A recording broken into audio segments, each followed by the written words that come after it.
어, 계속 이어서 할 거기 때문에 런타임 모두 실행하셔가지고요. 어제 했었던 것 한번 쭉 실행을 한번 하도록 하겠습니다.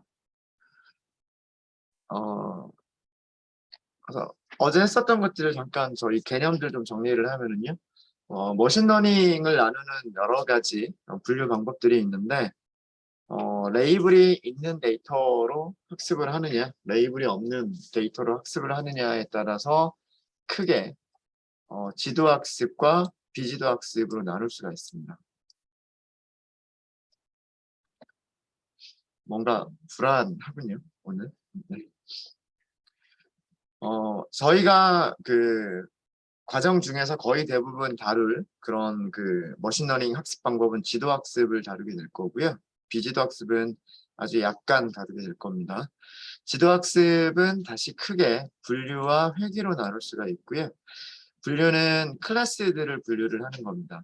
즉, 예를 들자면 붓꽃의 품종, 분류 같은 것들이 있겠죠. 그 다음에 물고기의 종류를 예측해 보는 거 있겠죠. 이런 것들이 클래스를 분류를 하는 거고요. 회귀는 숫자를 예측을 하는 겁니다. 그래서 어제 어, 그런 문제를 했었죠. 무엇을 했었냐면 물고기의 길이만 측정을 했을 때, 물고기의 길이만 측정을 했을 때 이 길이를 가지고서 물고기의 무게를 예측해 볼 수 있을까라고 하는 게 우리가 어저께 했었던 내용입니다. 뭐 사람으로 치자면 사람의 그 딱 키만 딱 보고서 이 사람 몸무게 어느 정도 나갈 수 있을 것 같다. 뭐 이렇게 예측해 보는 거 그런 게 회귀 문제라고 생각하실 수가 있으세요. 그래서 저희는 분류 문제도 다뤄봤고요. 어제 처음 회귀 문제도 다뤘습니다. 분류 문제는 두 가지 했었죠. 물고기 도미냐 빙어냐 나누는 그런 문제를 알고리즘은 하나만 사용을 해 봤었어요. KNN이라고 하는 알고리즘을 사용을 했었고요. KNN의 가장 핵심적인 그 내용은 뭐냐면 K개의 가장 가까운 이웃, 네이버를 찾아서 그 가장 가까운 이웃들이 어떤 클래스로 얘기를 해주고 있느냐, 뭐 도미라고 얘기를 해주느냐, 빙어라고 얘기를 해주느냐에 따라서 클래스를 예측하겠다라고 하는 게 KNN 클래시파이어입니다. 클래시파이어고요. 똑같은 그런 생각을 숫자를 예측하는 데에도 사용할 수가 있습니다. 가장 가까운 이웃들을 찾아서요. 그 가장 가까운 이웃들의 무게가 얼마냐를 측정을 하는 거죠. 그래서 걔네들의 평균 값으로 우리가 예측하고 싶은 물고기의 그 물고기의 무게를 예측해 보겠다라고 하는 게 KNN 리그레서가 됩니다. 리그레서. 그래서 되게 단순한 그런 방식이에요. KNN이라고 하는 건 굉장히 단순한 방식이고요. 특별하게 어떤 공식, 모델을 생성하지 않습니다. 그래서 KNN과 같은 이런 머신러닝 알고리즘을 지도학습이라고 얘기하기도 하지만 또 다른 방식으로는 인스턴스 기반의 알고리즘이다라고도 얘기를 합니다. 그러니까 샘플들이 있어야 그 샘플들을 기반으로 해서 예측을 하겠다. 그런 의미에서 인스턴스 기반의 알고리즘이라고도 얘기를 하고요. 오늘 저희가 다룰 게 인스턴스 기반의 알고리즘이 아니라 모델 기반의 알고리즘, 선형회귀라고 하는 걸 다룰 겁니다. 전혀 다른 방식으로 예측을 하게 되는 거예요. 네, 그거를 말씀을 드릴 거고요. 그래서 그 예측 문제, 숫자를 예측하는 문제를 우리가 문제를 정의를 먼저 했죠. 데이터셋은 fish라고 하는 데이터셋을 사용하겠다라고 했고요. 근데 거기에 있는 모든 물고기를 사용하지 않고 일부만 사용하겠다라고 문제를 정의를 했습니다. 허크라고 하는 물고기의 종류만 선택하겠다고 했고요. 랭스, 물고기의 길이라고 하는 특성을 가지고서 물고기의 웨이트라고 하는 특성을 그 예측을 해보겠다라고 한 거고요. 그래서 웨이트가 우리 타겟이 됩니다. 타겟이고 랭스가 독립변수 특성이 되고요.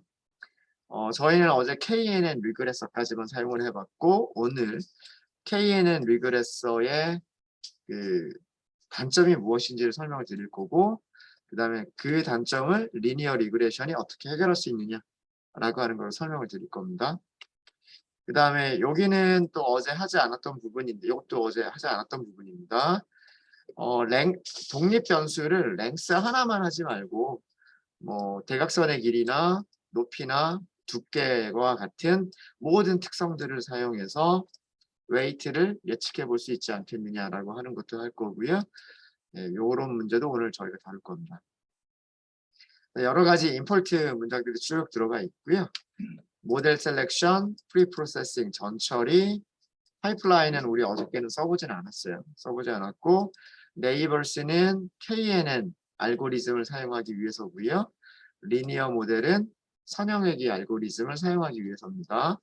그리고 매트릭은 여러 가지 평가 점수들, 그리고 이 평가 점수들이 어떤 내용인지를 설명을 드렸었습니다. 그죠?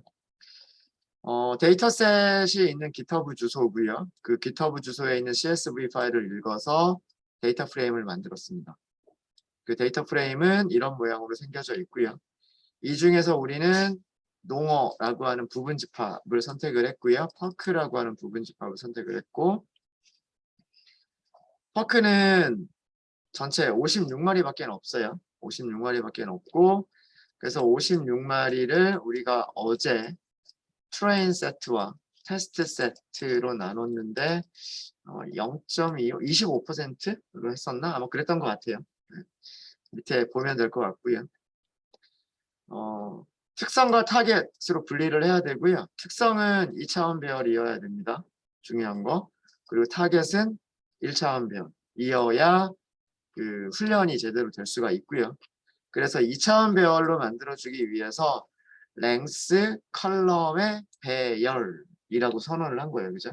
그래서 이렇게 해주면 이거 일종의 슬라이싱이 되기 때문에 그 로우는 56개를 가지고 있고 컬럼 1개를 가지고 있는 2차원 배열 모양으로 X가 만들어지게 되고요.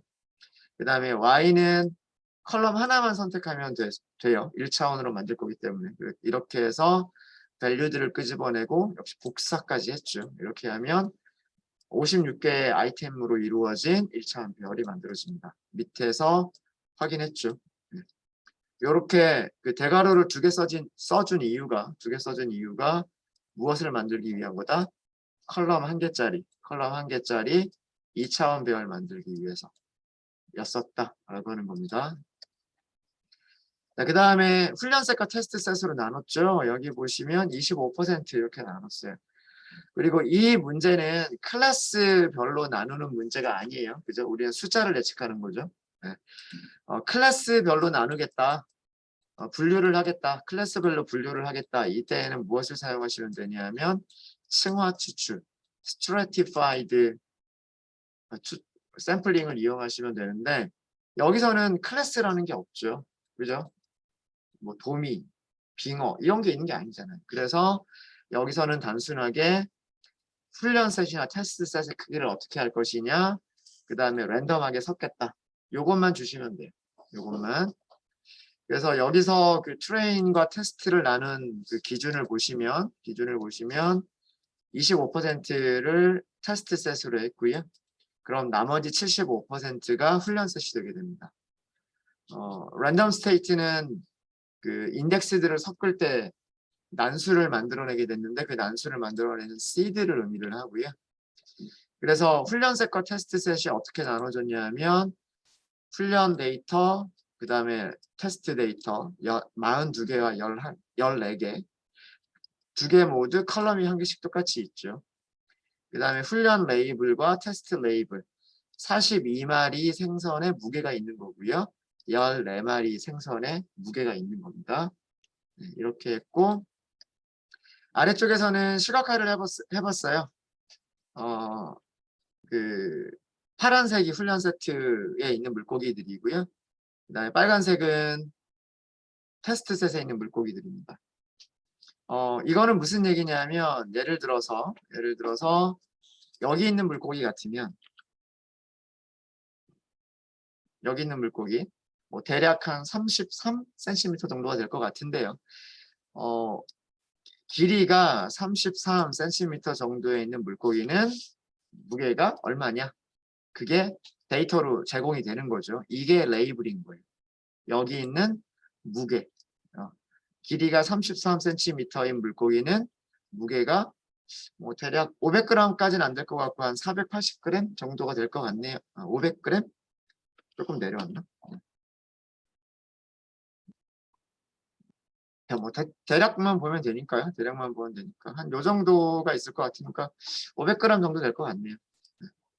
그래서 우리는 무게를 알고 있는 거예요. 파란색에 대해서는 우리가 무게를 알고 있다라고 생각하시면 되는 겁니다. 그랬을 때 빨간색에 있는 물고기는 무게가 얼마일까 하고 예측을 해보는 거예요. 테스트 셋은 자 여기 있는 빨간색을 볼게요. 여기 있는 빨간색을 보면 길이가 30cm짜리라는 것만 안다라고 가정을 하는 거예요. 그죠? 이 물고기는 길이가 30cm인데 무게가 얼마나 될까라고 하는 거고요. KNN은 여기에서 가장 가까운 녀석들을 찾는 겁니다. 여기에서 가장 가까운 그 물고기 예를 들자면 5마리를 찾는 거죠. 5마리를 찾는 겁니다.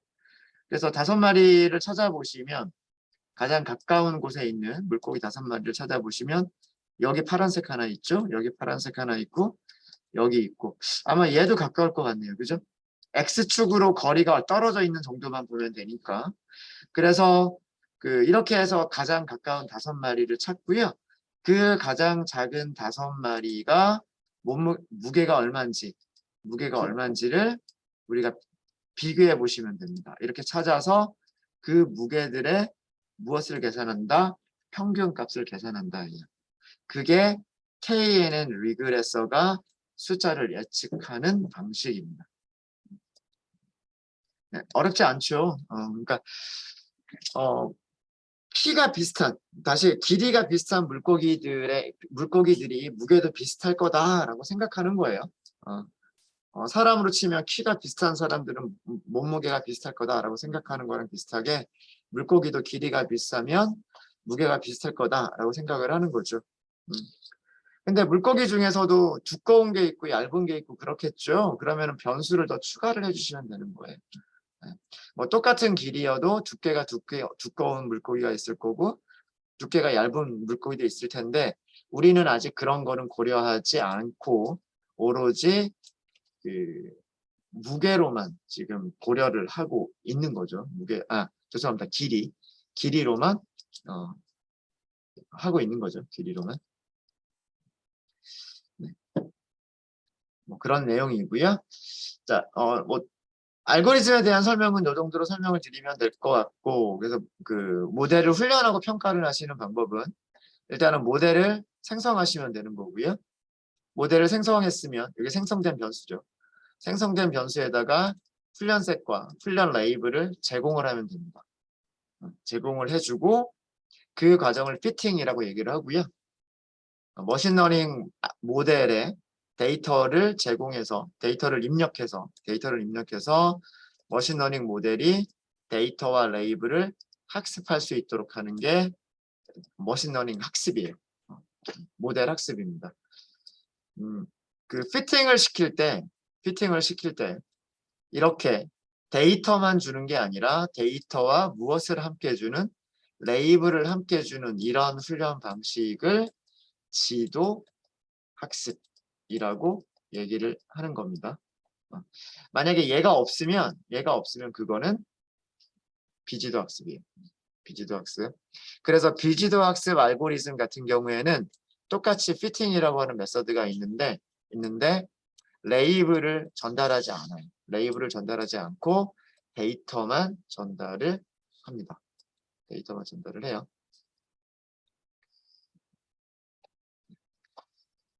자, 그렇게 해서 훈련이 다 끝났으면 예측을 해볼 수가 있어요. 자, 여기서는 훈련 데이터들을 어떻게 예측할 것이냐라고 하는 거고 그 예측값들을 출력을 해본 건데요. 그리고 밑에서는 실제 값들을 출력을 해본 거예요. 실제값 85g짜리 물고기를 88.6g으로 예측을 했다라는 그런 내용입니다. 그런 내용이고 가장 마지막에 있는 거를 보면 556g짜리 죄송합니다. 556g짜리 물고기가 있는데 그거를 659g으로 예측을 했다라고 하는 그런 내용이에요. 그래서 첫 번째 물고기 같으면 오차를 어떻게 계산할 수가 있냐면 이건 이렇게 쓸까요?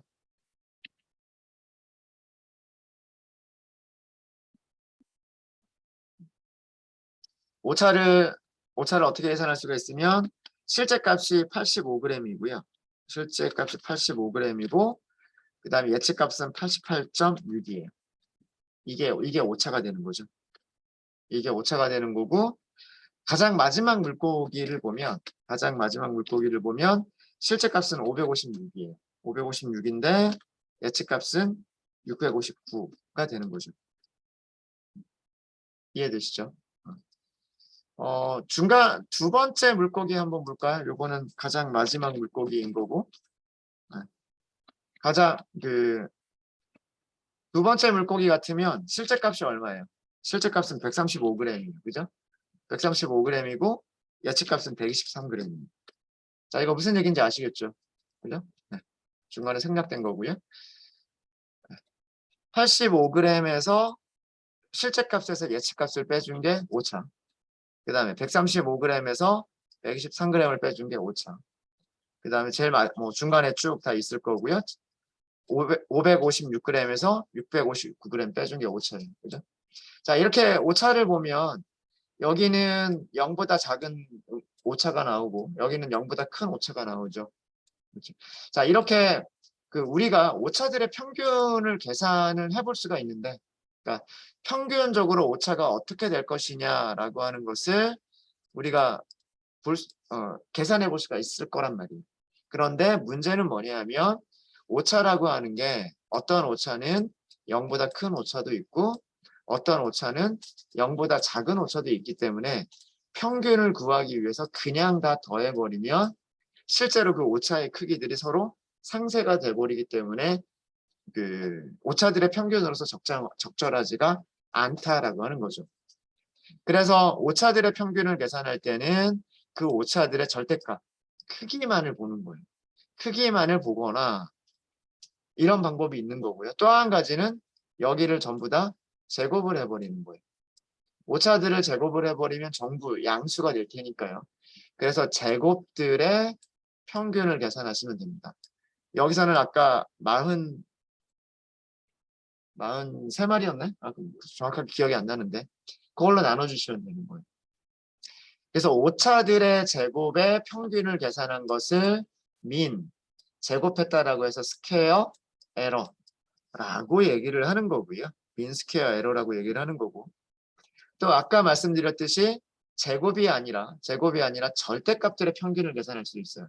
그래서 그거를 mean absolute error라고 얘기를 합니다. 그래서 에러들의 평균을 계산하는 방식이 에러들의 제곱을 평균 내는 방식이 있고 에러들의 절대값을 평균 내는 방식이 있다. 근데 에러들의 제곱을 평균을 해버리면요 단위가 바뀌어버려요. 무슨 얘기냐면 여기는 무게가 전부 다 그램이잖아요. 85g. 그 다음에 뭐 88.6g 이렇게 되는 건데 제곱을 했으니까 단위가 무게의 단위는 그램인데 이게 뭘로 바뀌었어요? 그램의 제곱으로 바뀌어버린단 말이에요. 그러니까 그램 제곱의 평균이 돼버리는 거죠. 그래서 그게 이상하니까 여기다가 다시 어떻게 하자? 루트를 씌워주자. 그래버리면 제곱과 루트가 벗겨지면서 단위가 다시 그램으로 바뀌겠죠. 그 개념이 뭐냐면 루트 민 스퀘어드 에러예요. 오차들의 음수값을 제거하기 위해서 오차들을 제곱한 다음에 평균을 했는데 거기에서의 단점이 단위계가 제곱으로 바뀌어버린다라고 하는 그런 게 있어서 거기다 다시 한번 제곱근을 붙여주자라고 해서 이렇게 제곱근을 붙여주는 게 루트 민 스퀘어드 에러입니다. 그래서 머신러닝 모델이 어떤 모델이 성능이 좋은 것이냐라고 하는 것은 이 루트 민 스퀘어드 에러가 적은 게 좋은 모델인 거예요. 아셨죠? 그러니까 오차들 평균적으로 오차들이 적은 모델이 좋은 모델이라고 얘기를 하는 거니까. 그러니까 하나하나의 오차가 적다라는 얘기가 아니라 전체적으로 봤을 때 오차가 적은 모델이 좋은 거다라는 그런 내용입니다. 그러니까 어떤 특정 샘플 하나에 대해서는 오차가 되게 크게 나올 수도 있어요. 근데 평균을 내면 오차가 작다. 이런 개념이 회계에서 사용하는 개념이에요. 회계 모델을 평가하는 개념입니다. 그렇게 뭐 그거를 보여드리기 위해서 두 가지를 다 출력을 해봤었던 거고요. 그 다음에 밑에 있는 코드는 무엇 때문에 출력을 해본 거냐면 KNN 알고리즘을 설명드리기 위한 거예요. KNN은 어떤 샘플이 있었을 때 그 샘플에서 가장 가까운 이웃 5개를 찾는다. 그래서 걔네들의 평균을 계산한다 라고 하는 거를 보여드리기 위해서 그랬던 거고요. 그래서 이 샘플을 보면 샘플에서 가장 가까운 이웃 5개를 찾은 거예요. 이게 왜 하필 5개냐 하면 훈련시킬 때 이웃의 개수를 얼마로 했어요? 기본값이 다 5거든요. 그러니까 그 훈련시킬 때 우리가 생성한 KNN 모델의 이웃의 기본값이 5기 때문에 여기서 가장 가까운 이웃을 찾아주세요 라고 했을 때도 마찬가지로 이 값을 기본으로 5개의 그 이웃을 찾아주게 됩니다.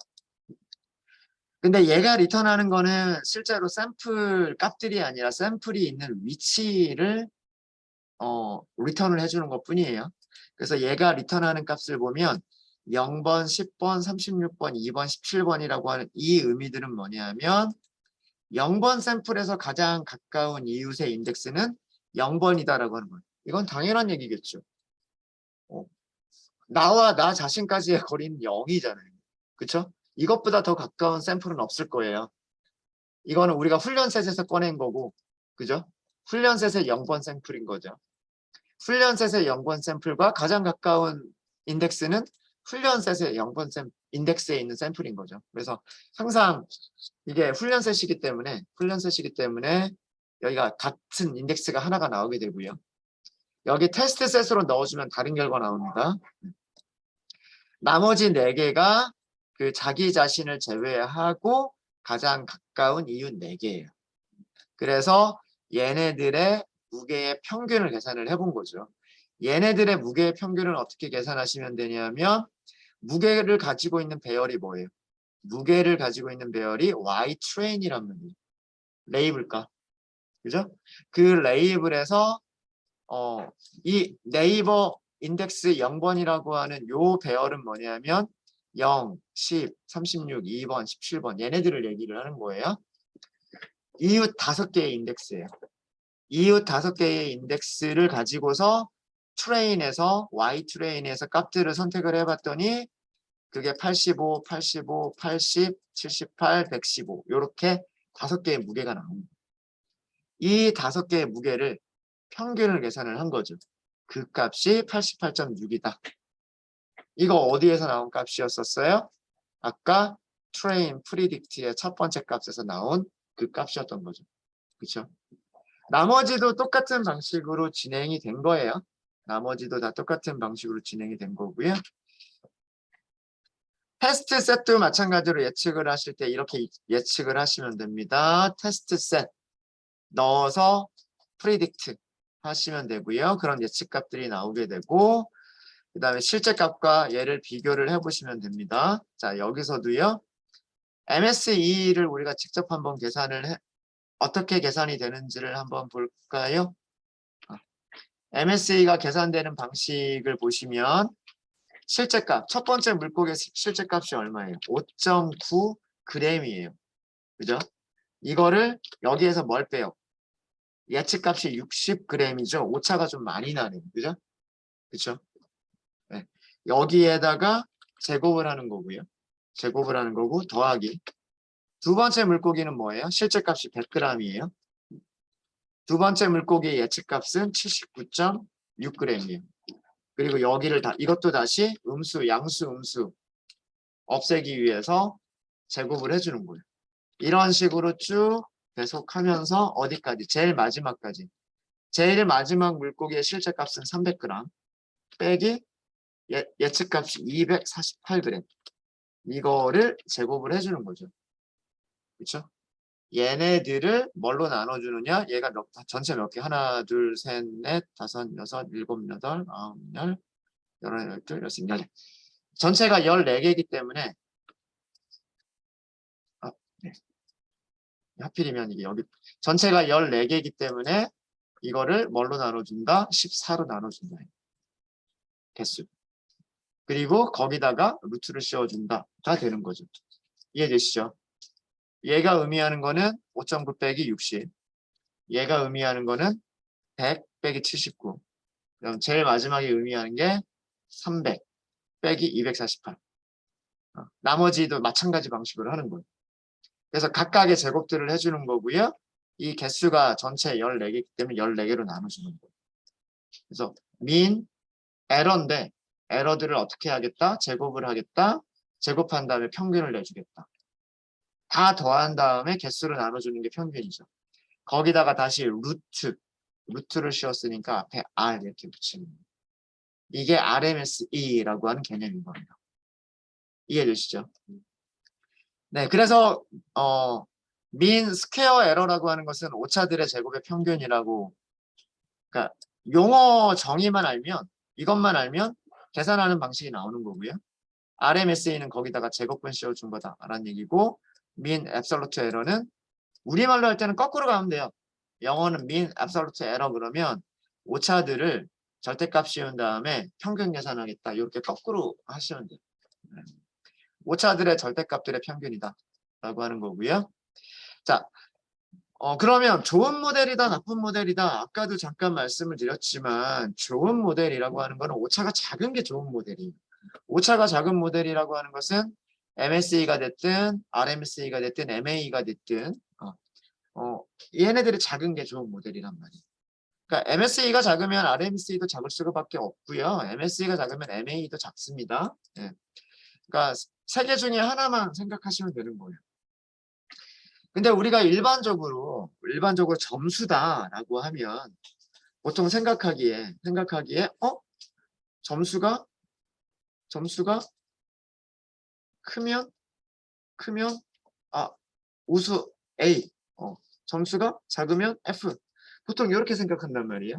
그러니까 요 개념과는 반대가 돼버리는 거죠. 작을수록 좋은 점수다라고 하는 게. 그래서 어떤 그 평가 지표를 다시 개발하게 되냐면 R제곱 스코어라고 하는 거를 개발하게 됩니다. 이 R제곱 스코어라고 하는 거는요, 결정계수라고도 하는데 얘가 뭐냐면 분모가 분산이에요. 분모가 분산이고 그 다음에 분자가 MSE예요. MSE. 그래서 그 실제로 데이터들이 그 분포되어 있는 분포와 에러들이 분포되어 있는 분포를 빼준 거, 이게 R제곱 스코어예요. 요거는 밑에서 다시 한번 설명을 좀 드릴게요. 자, 그래서 우리가 아까 말씀드렸던 그 계산 공식들이 그렇게 어려운 공식들은 아니지만 함수들이 다 만들어져 있어요.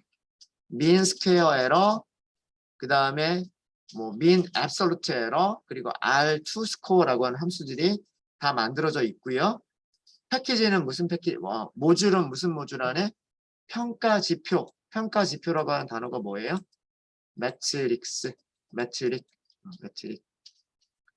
매트릭이라고 하면 뭔가를 측정하는 단위나 측정하는 어떤 기준을 매트릭이라고 하거든요.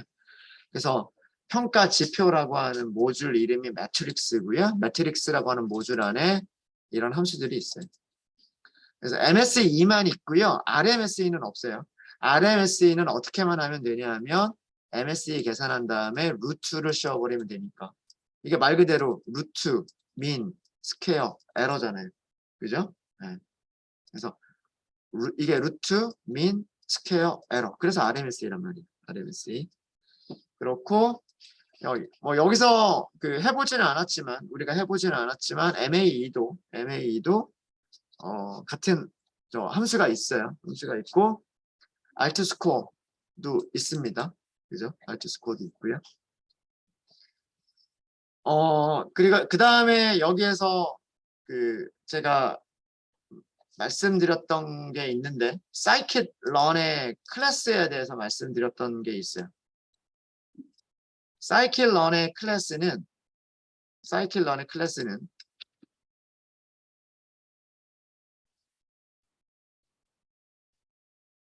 크게 두 가지로 나눌 수 있다고 말씀을 드렸었어요. 물론 여러 가지 종류로 나눌 수가 있지만, 여러 가지 종류가 있지만, 에스티메이터와 그 다음에 트랜스포머가 있다라고 말씀드렸어요. 에스티메이터는 뭐 이게 어떤 표준화된 번역어가 있는 게 아니어서 책마다 번역하는 게 좀 다 달라요. 저는 예측을 해주는 기계라는 거를 선호를 하고요. 뭐 추정기, 뭐 이렇게 번역하는 책들도 있어요. 수정을 한다. 값을 수정한다.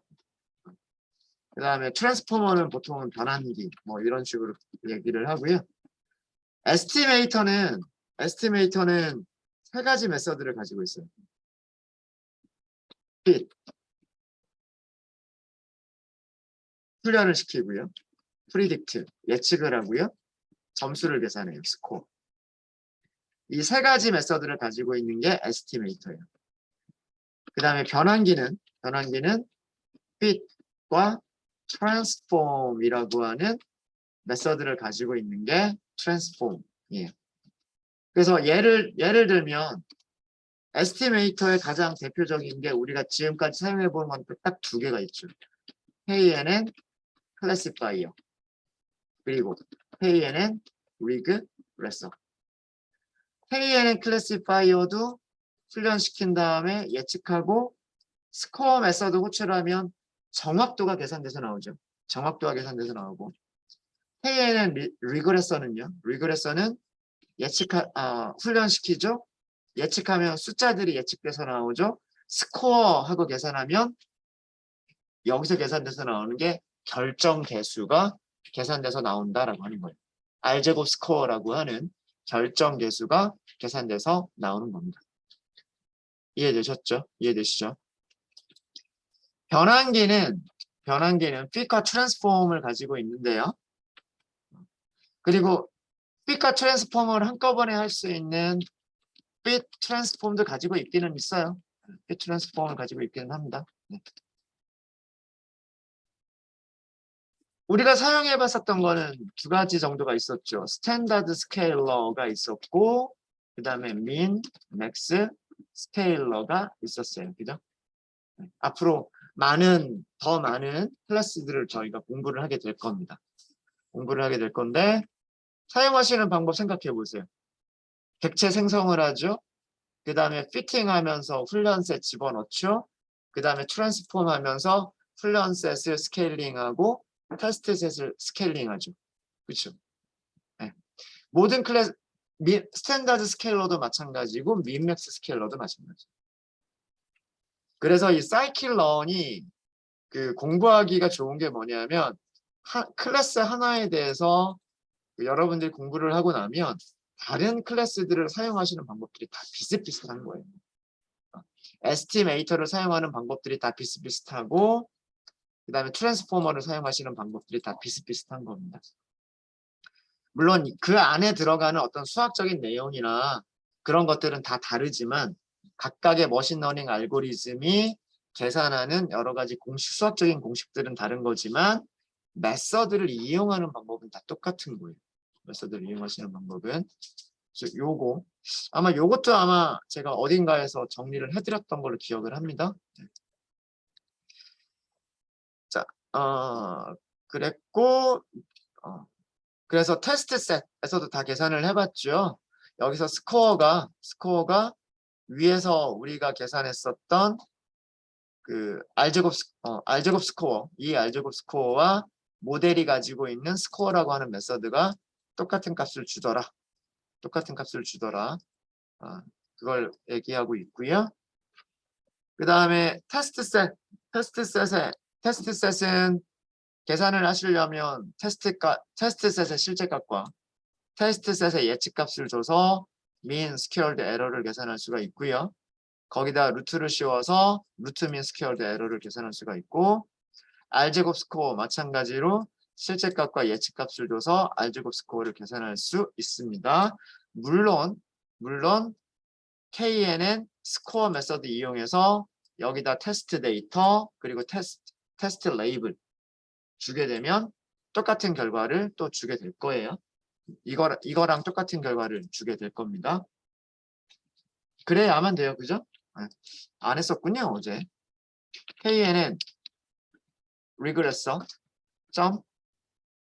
점 스코어 여기에 X 테스트 그 다음에 Y 테스트 이런 식으로 주게 되면 같은 값이 나와야 돼요. 위에서 R제곱 스코어 함수를 이용한 것과 머신러닝 모델이 가지고 있는 메서드 이용한 것과 같은 값이 나와야 됩니다. 그 다음에 그 아래쪽에 있는 것들은 수식을 정리를 해드린 건데요. 수식을 정리를 해드린 건데 정의만 다 이 기호들이 무엇을 의미하는지와 그 다음에 그 각각의 용어들의 정의를 기억하시면 그리 어렵지 않게 이해가 되실 겁니다. 자, 이거를 보시면은요. Y의 밑에 I 첨자가 있는 거는 I번째 샘플의 실제값을 얘기를 하는 겁니다. 실제값. 그러니까 훈련셋의 실제값일 수도 있고 테스트셋의 실제값일 수도 있어요. 그 위에 이렇게 붙인 거 있죠. 이거를 햇이라고 읽습니다. 햇. 모자라고 읽고요. 그 다음에 여기 위에 이렇게 바를 붙인 거 있죠. 그렇죠? 네. 이거는 바라고 읽습니다. 바. 얘는 바라고 읽는데 보통 햇인 경우에는 예측값, 머신러닝 모델이 찾아준 예측값을 의미를 하고요. 바는 평균값을 의미를 합니다. 그래서요. 예측값은 샘플들마다 예측값이 있겠죠. 첫 번째 샘플의 예측값, 두 번째 샘플의 예측값, 세 번째 샘플의 예측값. 그래서 예측값 N은 이렇게 첨자가 있어요. 몇 번째 샘플의 예측값이냐라고 하는 첨자가 있고요. 평균은 샘플이 몇 개든 평균값은 딱 하나가 있는 거잖아요. 샘플이 10개가 있든 100개가 있든 평균값은 딱 하나로 있는 거예요. 그래서 평균에는 첨자가 없어요. 평균에는 첨자가 없어요. 이제 기호들 이해되시죠? 네. 그 다음에 N은 보통 샘플이 몇 개냐, 샘플 개수를 보통은 얘기를 합니다. 얘기를 하고요. 자, 이거 무슨 얘기예요? N으로 나눠주겠다. 이거 풀어보면 이런 얘기잖아요. N으로 나눠주겠다. 그죠? 무엇을 나눠주겠다? 안쪽에 있는 거 풀어볼까요? 첫 번째 샘플의 예측값을 뺀 거를 무엇을 하겠다? 절대값 하겠다. 그죠? 그 다음에 더하기. 시그마라고 하는 게 뭐예요? 그냥 더하기잖아요. 더하기. 너무 어렵게 생각하지 마시고. 그 다음에 두 번째 샘플의 실제값에서 두 번째 샘플의 예측값이 있겠죠. 빼서 절대값을 씌우겠다. 이거잖아요. 그죠? 이거를 언제까지 하겠다? 전체 샘플 개수까지 다 더하겠다라는 뜻이죠.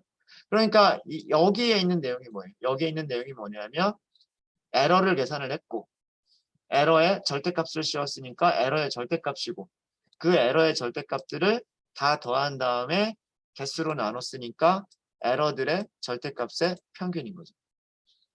그러니까 그 수학 공식이라고 하는 게 그렇게 이 기호를 너무 두렵게 생각하실 필요는 없겠다라고 하는 거예요. 이것도 마찬가지로 생각하시면 되죠. 이것도 첫 번째 샘플의 예측값을 뺀 그럼 요 안쪽이 에러가 되는 거고 그 에러를 제곱을 한 거죠. 첫 번째 샘플의 에러란 말이에요.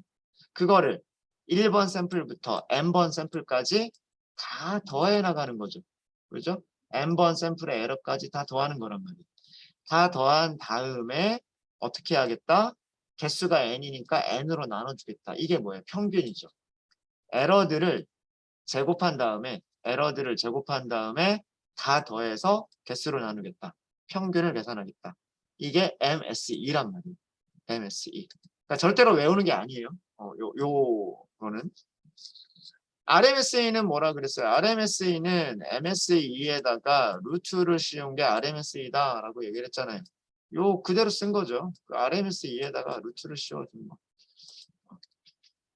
자, 그 다음에 아까 결정계수를 말씀을 드렸는데, 결정계수를 아까 제가 뭐라고 말씀을 드렸냐면 1 빼기 분산 분산분의 MS 2다라고 설명을 드렸었어요. 그죠? 볼까요? 딱 그 공식이에요. 여기에 분모 분자를요. 분모 분자를 n으로 나눠 보세요. 이거를 n으로 나누고 이거를 n으로 나눠 볼까요? 자, 위쪽에 있는 공식이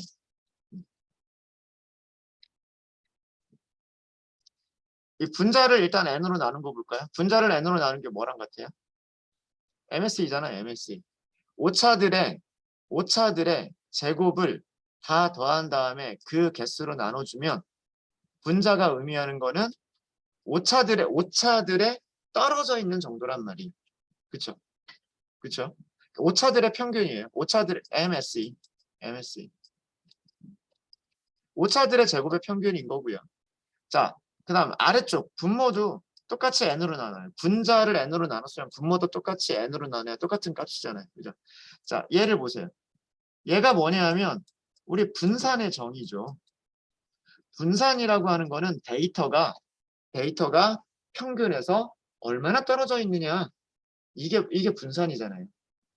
데이터들이 평균에서 얼마나 떨어져 있느냐가 분산이기 때문에 첫 번째 데이터가 평균에서 떨어져 있는 정도. 그죠? 그 다음에 두 번째 데이터가 평균에서 떨어져 있는 정도. 자, 이것도 마찬가지로 오른쪽으로 떨어져 있을 수도 있고 평균에서 왼쪽으로 떨어져 있을 수도 있단 말이에요. 그러니까 이것도 평균에서 떨어져 있는 게 양수거나 음수거나 있을 수가 있죠. 그러니까 이것도 제곱하는 거죠. 그래서 그 평균에서 떨어져 있는 거리를 제곱하고 다 더하는 거랍니다. 그리고 그거를 개수로 나눠주는 거죠. 그러니까 이것도 평균 개념이 들어간 거죠. 데이터들이 평균에서 떨어져 있는 정도들의 평균, 이게 분산값이랍니다. 이 분산에다가 루트를 씌워준 거를 우리가 뭐라고 얘기하냐면 이거를 표준 편차라고 얘기를 하는 거죠. 그렇죠? 그러니까 즉 이 결정계수라고 하는 것은 데이터들이 떨어져 있는 정도에 비해서 데이터들이 분산되어져 있는 정도에 비해서 오차들이 어느 정도로 크냐 작으냐의 그 비율을 계산한 게 결정계수예요. 비율이잖아요, 비율. 분산과 오차의 비율인 거예요. 분산과 오차의 비율이 결정계수인데 1 빼기 이렇게 만든 이유는 뭐냐면 최대값을 1이 되도록 한 거예요. 오른쪽은 보면 절대로 0보다 작을 수는 없어요. 분자도 제곱이고 분모도 제곱이기 때문에 항상 0보다 큰 숫자가 나오기 때문에 R제곱 0보다 크거나 같은 0일 수도 있죠. 크거나 같은 숫자가 나오기 때문에 R제곱은 1보다는 작거나 같은 거예요. 그러니까 최대값이 정해져 있는 거예요. 1에 가까우면 1이 가장 큰 수, 나머지는 1보다 작은 수. 최대값이 정해져 있는 거고 최소값은 정해져 있지가 않아요. 최소값은 어떻게 될지 몰라요. 근데 얘네들을 잘 곰곰이 생각을 해보시면요. 어떻게 되냐면 우리가 모든 데이터를 오차 하나도 없이 정확하게 예측했다라고 해볼까요? 그러면 어떻게 되냐면 여기 있는 예측값들이 뭐랑 같아지냐면 실제값 i랑 같아져요. 그러면 어제도 말씀드렸듯이 여기가 0이 돼버린단 말이에요. 그럼 0들을 다 더해봐야 여기가 0이기 때문에 여기가 전체가 0이 돼버려요. 그때 R제곱은 1이 되는 거예요. 근데 조금이라도 오차가 있으면, 그러니까 예를 들어서 다른 거는 다 똑같더라도 샘플 하나가 실제 값이 1이고 그 다음에 예측값이 0.9999 뭐 이렇게 되어 있더라도 이거를 제곱하면 양수가 하나가 나올 거잖아요. 그리고 1 빼기 어떤 값이 나올 거잖아요. 그러면 1보다 작은 값이 나오겠죠. 그죠? 자, 그래서 모델이 타겟을 매우 비슷하게 예측하면 지금처럼 매우 비슷하게 예측을 하면 이 빼주는 숫자가 얼마 안 될 거란 말이에요. 얼마 안 되니까 1보다는 작아도 1에 가까운 값이 될 거고요. 1에 가까운 값이 될 거고 만약에 여기 실제값은 1인데 예측을 뭐 한 10 이렇게 어마어마하게 예측을 해버렸어요. 그러면은 1 빼기 10, 9니까 9에 제곱하면 99, 80일 아니에요. 그죠? 그럼 요거 하나만 봐도 뭐 요것도 계산을 해야 되긴 하겠지만 1 빼기 얼마분의 80일 이거를 빼줄 거란 말이에요. 그죠? 그러니까 음수가 나올 수도 있겠죠. 그러니까 굉장히 작은 숫자가 나올 수도 있어요. 그 모델이 타겟을 오차가 매우 크게 이것과는 반대로 오차가 매우 크게 예측하게 되면 결정 개수는 음수가 될 수도 있는 거예요.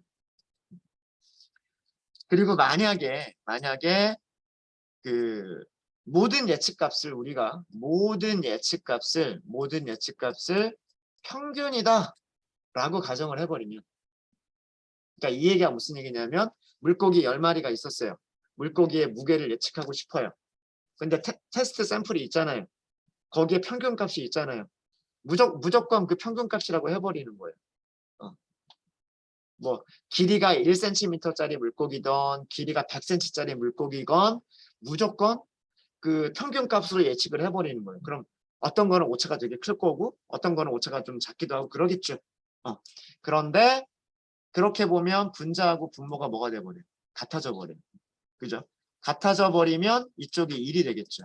이쪽이 1이 되면 그때는 0이 돼요. 즉 무슨 얘기냐면 단순하게 평균이다라고만 예측해버리는 그런 모델이라면 결정계수는 0이 되는 거고요. 평균보다도 더 정확하게 맞춰주면 전체 샘플의 평균보다도 더 정확하게 맞춰주는 그런 모델이라면 0보다 크고 1보다 작은 숫자가 되는 거예요. 근데 전체 샘플의 평균보다도 못 맞춘다. 그러면 그거는 음수가 나올 수 있는 그런 값인 거예요. 이게 결정 개수입니다. 그러니까 그런 용도로 이렇게 고안을 해낸 거예요. 그래서 1 빼기 여기가 분산이에요. 분산. 1 빼기 분산이고요. 여기가 1 빼기 분자는 MSE 민 스퀘어예요. 분모 분자에 똑같이 n분의 1이 있기 때문에 얘네들이 약분돼서 사라지는 것뿐이에요. 어제 그거까지는 설명을 못 드렸던 것 같아요. 자, 이렇게 해서 어제 했었던 것들 그리고 평가 지표에서 중요한 개념들을 다시 한번 짚어드렸습니다. 그 분류에서도 평가 지표들을 잘 이해하고 계셔야 되고요. 이해하고 계셔야 되고 그다음에 이 회계에서도 각각의 그 분류 지표들을 잘 이해하고 계셔야 돼요. 혹시 질문 있으세요? 어제 한 것들을 한번 쭉 그 복습한 거니까.